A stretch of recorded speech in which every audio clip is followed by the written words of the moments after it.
నమస్తే సార్, మీ పేరండి? శ్రీనివాసరావు. శ్రీనివాసరావు గారు ఏం చేస్తుంటారు సార్ మీరు? నేను బోర్వెల్. ఓకే సార్, ఎక్కడ ఉంటారు సార్? మీది ఏ నియోజకవర్గం? ఇదే తూర్పు నియోజకవర్గం. ఓకే సార్, ఎలక్షన్స్ రాబోతున్నాయి. గత 5 సంవత్సరాలుగా జగన్మోహన్ రెడ్డి గారు పరిపాలన చూశారు. ఈ 5 సంవత్సరాల నుంచి ఎలా అనిపించింది? ఈసారి ఎన్నికల్లో ఎవరు గెలిస్తే బాగుంటుందని మీరు అనుకుంటున్నారు? ఈ మూడు కలిసినాయి కదా, ఇదే బాగుంటుంది అనుకుంటున్నాను.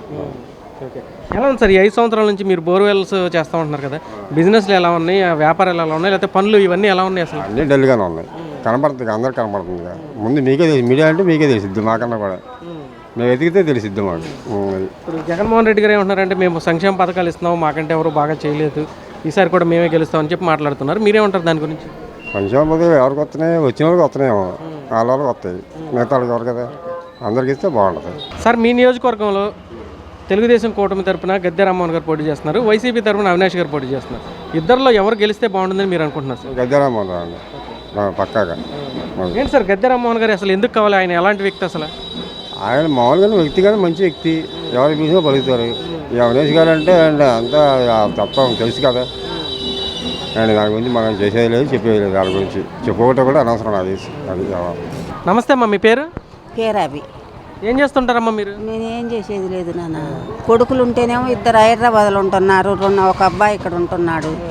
నా అంతటితో నేను వండుకుంటున్నాను అంతే. నాకు మరి ఎలక్షన్స్ రాబోతున్నాయి. 5 సంవత్సరాల నుంచి జగన్మోహన్ రెడ్డి గారి పరిపాలన చూశారుగా, ఎలా అనిపిస్తుంది మీకు? నాకు ఇవే రావాలనిపిస్తుంది. మేము కొత్త ఏం కాదు, ఇవాళ ఎప్పుటాలి మించి కూడా మేము తెలుగుదేశము. ఇవాళ వాళ్ళు ఒక మాట చెప్పినా కానీ, వాళ్ళు డబ్బులు ఇస్తున్నా 500 ఇస్తున్నా కానీ మేము అసలు ఏ రోజు మేము తీసుకొని ఎరగము, మేము వేసి ఎరగము, వేయం. మేము జగన్మోహన్ రెడ్డి గారు చాలా స్కీమ్స్, పథకాలు ఇవన్నీ ఇస్తున్నాను అంటున్నారు, మీకు అందుతున్నాయి ఏమన్నా? ఏమీ లేవు. మాకు అసలు ఏమన్నారు వచ్చారు అసలు. ఎందుకని రావట్లేదు అసలు మీకు? ఏమో మరి, అంటే వాళ్ళోళ్ళే కదా, రెడ్లు వాళ్ళోళ్ళే కదా. ఎవరికి ఇస్తున్నారు, ఎవరికి అందుతున్నాయి? మాకేమీ లేవు.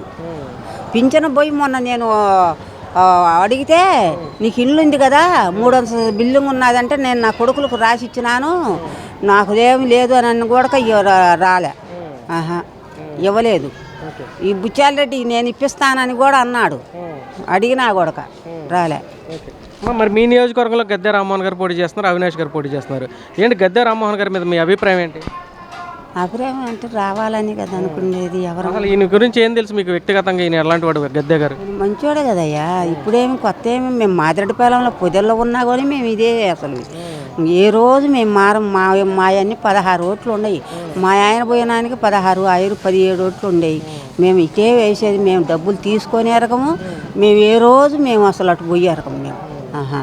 మేము ఎప్పుడైనా మాకు తెలుగుదేశమే. మేము మా పిల్లలకు ఇల్లు కూడా ఇచ్చాడు, మా 2 అబ్బాయికి కూడా అక్కడ 25,000 కడితే చంద్రబాబు నాయుడు ఇచ్చాడు కదా, అవి మరి రాలేదు. మరి పింఛన్లు మరి దేని వల్లనో ఏమో మరి రాలే. నమస్తే సార్, మీ పేరండి? నాగవరపు దుర్గారావు. దుర్గారావు గారు ఏం చేస్తుంటారు సార్ మీరు? ఐరన్ చేస్తుంటాం, ఇస్త్రీ. సార్, ఎక్కడుంటారు సార్? మీది ఏ నియోజకవర్గం అండి? ఇదే తూర్పు నియోజకవర్గం. సార్, రాష్ట్రంలో అయితే ఎలక్షన్స్ రాబోతున్నాయి. గత 5 సంవత్సరాల నుంచి అయితే జగన్మోహన్ రెడ్డి గారి పరిపాలన చూశారు. 5 సంవత్సరాల నుంచి మీలాగా ఇలా ఐరన్ చేసుకునే వాళ్ళే, చేతి వృత్తులు చేసుకునే వాళ్ళకి ఎలా ఉంది సార్ అసలు ఈయన పరిపాలన? చాలా ఇబ్బందికరంగా ఉందండి. మాకు పని చేయాలంటే వయసు పెరిగినాక మాకు ఒక రకమైన బాధ. మామూలుగా పని ఇప్పుడు ఉన్న రేట్ల ప్రకారం అయితే మేము కాస్త రేట్లు పెంచుకోవాల్సిన అవసరం ఉంది. కానీ ఇక్కడ మాకు రోజు సాలీసాలని జీతంతో డబ్బులతోనే మాకు కూలితోనే పడుతుందండి. రోజుకు వచ్చే 500-600 చేసేప్పుడు చాలా కష్టం అవుతుందండి. మాకు ఈ 4.5 సంవత్సరం కూడా ఇలాగే ఇబ్బందులు పడతా బాగా ఇబ్బందుల్లో ఉన్నామండి. సార్, ఇప్పుడు సంక్షేమ పథకాలు ఇస్తున్నాము, 90% అమలు చేసాము, అన్నీ వస్తున్నాయి కదా అని చెప్పి మాట్లాడుతున్నారు. మీరేమంటారు దాని గురించి? సంక్షేమ పథకాలు వచ్చినా సంక్షేమ పథకాలు అక్కడికే అయిపోతున్నాయండి. సంక్షేమ పథకాలు గాను మా జీవనోపాధికి ఏమీ సంబంధం లేదండి. మాకు రోజు జీవనోపాధి రోజు రూపాయి పెరగటం, ఖర్చులు తప్ప మాకు ఆదాయం ఎక్కడుందండి? జతకి 20 రూపాయలు అంటే ఎలాగండి మాకు జరిగేది? ప్యాంట్ షర్ట్ చేస్తే 20 రూపాయలు. 20 రూపాయలకి మేము ఎన్ని జతలు చేయాలి? ఎంత కష్టపడుతున్నాం. అప్పటికి వచ్చే 500-600 రూపాయల్లో మాకు ఇంటికి ఏమి తీసుకెళ్తాం? మాకేం జరుగుతుందండి? ఓకే, ఇప్పుడు పథకాలు ఇస్తున్నారు. ఓకే, ఈ నిత్యావసర వస్తువుల ధరలు కానీ ఇవన్నీ ప్రభుత్వ హయాంలో ఎలా ఉన్నాయి సార్? నిత్యావసర వస్తువుల ధరలు బాగా మీకు అందరికీ తెలిసిన విషయమే. ప్రతిదీ పెరిగిపోయింది. పెరగటం అనేది సహజం అయినా సరే ఇంత భారీగా పెరగటం అనేది మరీ అన్యాయంగా ఉంది. మా ఏదైనా కొనుక్కోవాలన్నా ఏదైనా తినాలన్నా బాగా ఇబ్బందిగా ఉందండి. సార్ మరి మీ నియోజకవర్గం వచ్చేసరికి గద్దె రామ్మోహన్ గారు పోటీ చేస్తున్నారు తెలుగుదేశం పార్టీ తరఫున, వైసీపీ తరఫున అవినాష్ గారు పోటీ చేస్తున్నారు. ఇద్దరిలో ఎవరైతే మీ ప్రాంత అభివృద్ధి బాగుంటుందని మీరు అనుకుంటున్నారు సార్? మా ప్రాంత అభివృద్ధికి గద్దె రామ్మోహన్ గారు ఫస్ట్ నుంచి కాస్త ఆయన 10 సంవత్సరాలు గత 10 సంవత్సరాల్లో కూడా ఆయన ఛాయశక్తిలో చేశారండి. ఇప్పుడు అవినాష్ గారు వస్తున్నారు. అవినాష్ గారు వచ్చిన అభివృద్ధి అనేది కంటిన్యూషన్ జరిగేది. అది కాకపోతే అంటే గద్దె రామ్మోహన్ గారు వస్తే మాకు కొంచెం సేవ్ అవుతాం మేము అని నమ్మకం. ఎంపీగా పోటీ చేస్తున్న వ్యక్తులు కూడా మీకు తెలిసే ఉంటుంది. కేసినేని నాని గారు వైసీపీకి వెళ్ళారు, కేసినేని చిన్ని గారు ఎంపీగా పోటీ చేస్తున్నారు ఇక్కడ తెలుగుదేశం పార్టీ తరఫున. సో ఇద్దరిలో ఎవరైతే బెటర్ క్యాండిడేట్ అని అనుకుంటున్నారు సార్? మాకు కేసినేని చిన్ని గారేనండి. ఇప్పుడు సంవత్సరంన్నర నుంచి అన్నా క్యాంటీన్లు ఈ ప్రభుత్వం తీసేసిన అన్నా క్యాంటీన్ నడుపుతా సమాజంలో ఒక పేదవాడి కడుపు నిండే వ్యక్తిగా కేసినేని చిన్ని గారు ఉన్నారండి.